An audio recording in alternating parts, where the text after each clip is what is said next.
আচ্ছা বলো তো, আমরা হোম বেকার বললেই কি আমাদের যখন তখন যেভাবে খুশি অপমান করা যায় বা অন্য কারোর সাথে তুলনা করে সেটা যাচাই করা যায়?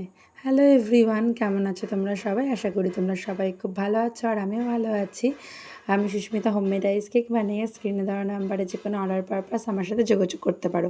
তো আজকে আমি কেকটা বানাচ্ছিলাম কার থিমের কেক। এরকম থিম আমি কখনোই বানাইনি, তবে ইচ্ছা ছিল, তো কাস্টমারকে ফটো দেওয়ার সঙ্গে সঙ্গে সেও পছন্দ করে নিল আর আমিও করা শুরু করে দিলাম। তো রিসেন্টলি যে কথাটা তোমাদের বলছিলাম যে একটা কেকের অর্ডার আসে আমার কাছে, তো সেই অর্ডারটা শেষ পর্যন্ত ফুলফিল হয়নি, কারণ সে রীতিমতন দুজন হোম বেকারের কাছে কথা বলছিল, আমি আর একজন অন্য কেউ, তাকে আমি চিনি।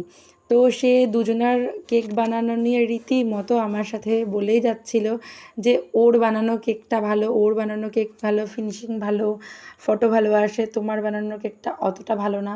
তো আমি তাকে জোর করিনি একদমই যে আমার কেক নাও, আমি কাউকেই জোর করি না।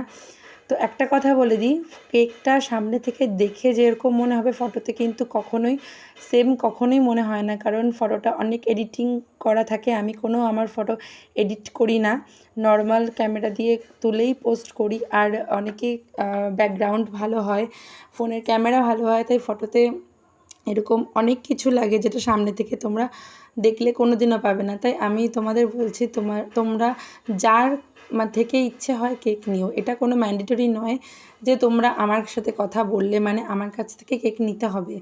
তবে কি বলো তো, একটা মিনিমাম রেসপেক্ট বলে কিছু থাকে, কারণ এটাও যতই হোক আমাদের বিজনেস, তো সেখানে যদি রেসপেক্ট না থাকে তো সেখানে কারোরই কাজে মন বসে না। তো রেসপেক্টটুকু দিও, আমি এটুকু তোমাদের কাছ থেকে আশা করি, যে সবাই করে না, তবে হয়তো 100 জনের মধ্যে একজন এরকম থাকে যে মিনিমাম রেসপেক্টটুকু দিতে ভুলে যায়।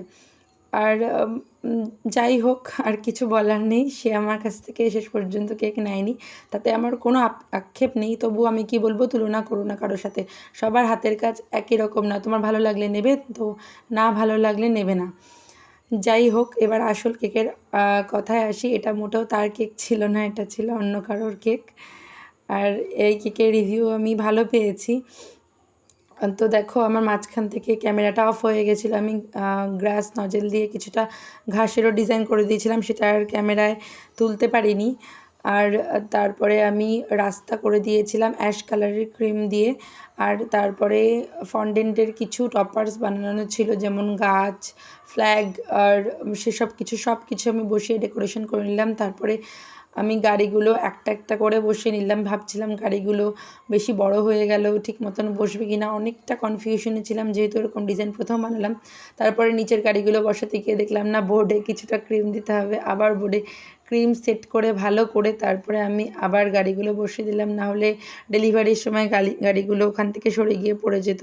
যাই হোক, আমার কেকের ফাইনাল লুক তোমরা জানিও কেমন লাগলো। ভিডিও করা ছিল না, তাই ফটোই পোস্ট করলাম। ভালো লাগলে একটা লাইক কমেন্ট করে যেও, আর এভাবেই আমার পাশে থেকো। ধন্যবাদ তোমাদের সবাইকে, আবার দেখা হবে।